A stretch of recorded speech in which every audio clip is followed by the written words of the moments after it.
mariage basé sur un objectif commun. Ce n'est pas le mariage romantique classique où tout se résout par l'amour ou les sentiments.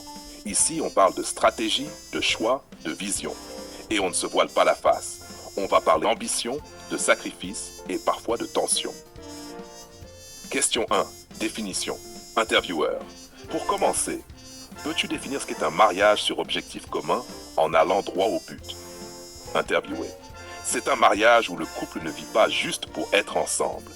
Chaque décision, chaque effort, chaque sacrifice est orienté vers un but précis que les deux partenaires partagent.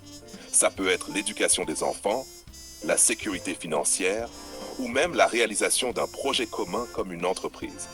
Ici, l'amour seul ne suffit pas. Il doit être au service du projet. Question 2. Pourquoi certains couples choisissent ce modèle? Pourquoi certains couples font ce choix? Et est-ce vraiment viable? Parce que la vie ne pardonne pas l'improvisation. Ceux qui réussissent mieux ensemble ont un plan. Sans objectif commun, tu es dans le « je fais ce que je peux, tu fais ce que tu veux ». Et ça finit en frustration ou rupture. Ce modèle est viable, mais il demande rigueur, transparence et sacrifices réfléchis. Question 3. Les sacrifices sont-ils inévitables? Dans ce type de mariage, les sacrifices sont souvent cités. Comment éviter qu'ils deviennent destructeurs? Les sacrifices sont inévitables, oui, mais il y a une nuance. Équilibrer le nous et le je. Si l'un porte tout et que l'autre profite, c'est le début de la fin. L'objectif commun doit être partagé dans les efforts comme dans les récompenses.